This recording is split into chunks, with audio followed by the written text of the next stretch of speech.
Assalomu alaykum hurmatli ko'ruvchilar. Uyg'ur axborot markazining haftalik xabarlar programmasiga xush keldinglar. Men Muhammad Azad. Bugun seshanba. Tövəndəki xəbərlərimizin təfsilatı bo'lsin.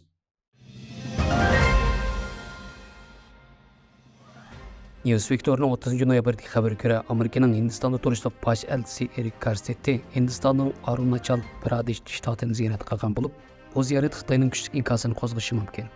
Bosh elchi Garcettining Arunachal Pradeshdagi ziyorati Hindiston ko'rsatgan diplomatik yaqinchilik bo'lib qolmasdan, balki Xitoyning bu rayonda ko'zlari xo'rik o'sayotgan vaziyatga qarata Amerikaning bu yerdagi mavjud tutumining o'zgartirilganligidan derak berishi mumkin ekan.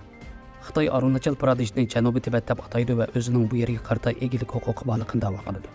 Bosh elchi Garcettining Arunachal Pradeshdagi tunji ziyorati Hindiston ijtimoiy tarmoqlarida ko'p ham baharlangan. Xitoy Garcettining bu ziyoratiga texnik rasmiy inkos qaytarmagan. Amerika xabar agentligining xabariga qaraganda, yaqinda Xitoy bilan Hindiston o'rtasidagi chegara to'qinishida Amerika Xitoyning Arunachal Pradeshdagi tajovuzchilikni to'sish uchun Hindistonni istixborot bilan ta'minlagan. CNN 30 noyabrdagi xabarga ko'ra, Xinhua agentligining rasmiy xabariga qaraganda, Xi Jinping 28 va 29 noyabr Shanxayni ziyorat qilib, Zhangjiang yuqori texnika bog'ichidagi texnik ko'rgazmasini va hukumat yordam qilgan ijara uylar mahallasini ziyorat qilgan. Onunla Xitoyning muavin bosh ministri Li Feng va bosh maslahatchi Cai Chi qatorliq yuqori darajalik hukumat amaldorlari hamroh bo'lgan. Bu Xi Jinpingning 2020-yildan bu yangi tunji qatim Shanxayni ziyorat qilishi bo'lib, bu ziyorat savdo sohasidagilarning Xitoyga bo'lgan ishonchi tuvanlayotgan va chet el shirkatlari Xitoydan chekinayotgan paytga to'g'ri kelgan. Xitoy iqtisodiy necha 10 yil taraqqiy qilgandan keyin navbatda turalg'u krizisi, yoshlar orasidagi ishsizlik nisbatining yuqorilashi, yerlik hukumatlarning qarzga petib qilishi va nüfusning tez sur'atda qayrilishi qatorliq bir qator masalalarga duch kelmoqda. Xitoyning qattiq savdo kontroli va g'arb bilan bo'lgan ziddiyati chet ellik mablag' sog'uvchilarni qochirmoqda. Chet elning Xitoyga solgan bevosita mablag'i 1998-yilda buyon tunji qatim bosib saviyaga tushgan. Xinhua agentligi 30 noyabrdagi bosh maqolasida bosh sekretar Xi Jinpingning Shanxaydagi ziyorati xalqaro paytda muhim signal berdi degan. Bu maqolada yana pul muomala, amaliy iqtisodga texnik yaxshi mulozimat qilish kerak. Xi Jinpingning pan texnik ko'rgazmasidagi ziyorati pan texnikada yangilik yaratishning davlatning umumiy taraqqiyotidagi yadrolik o'rnini gavdlantirdi deyilgan. Reuters agentligining 1-dekabrdagi xabariga ko'ra, Malayziya Xitoy raisi Xi Jinpingni ziyoratga taklif qilgan bo'lib, Malayziyaning Beyjingda turishliq bosh elchisi shu kuni Malayziyaning iqtisodiy o'sishini ilgari surish uchun har yili Xitoydan kelgan sayohatchilarning sonini 5 millionga yetkazishni planlayotganligini bildirgan. Kelar yil Xitoy bilan Malayziyaning diplomatik munosabat o'rnatganligiga 50 yil bo'ldi. Malayziya yaqinda Xitoy sayohatchilarining Malayziyada vizasiz holda 30 kun sayohat qila oladiganligini e'lon qilgan bo'lib, bu jihatda Tailandga o'xshash yo'l tutgan.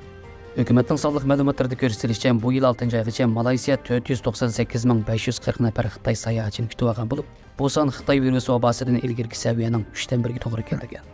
Buningga solishtirganda Tailand bu yil o'zi kutib olgan Xitoy sayohatchi sonining 3,400,000dan 3,500,000gacha bo'lganligini mo'ljallanayotganligini bildirgan.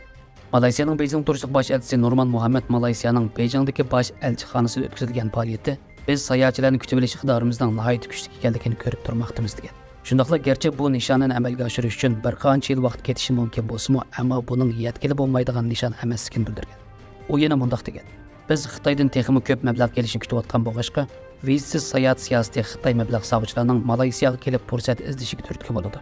Malayziya iqtisodining institutining bu yil hukumatning 4% nishoniga yetishidan umidvor bo'lib, jo'shirib rivojlanayotgan sayohatchilik buningga ravus hassa qo'shgan.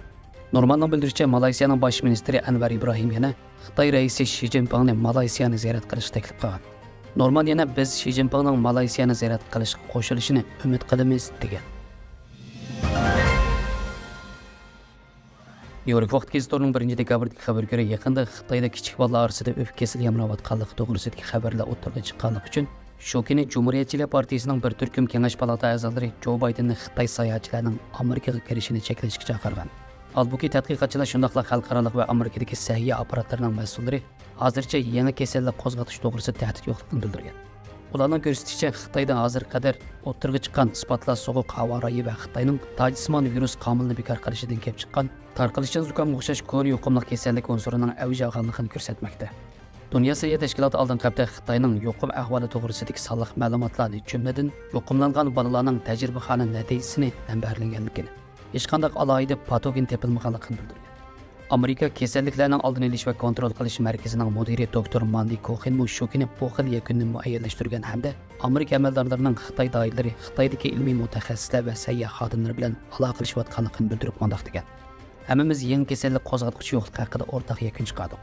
Bularning hammasi bilingan virus va bakteriyaning bolalar orasida ko'payishi bilan munosabatli xolos.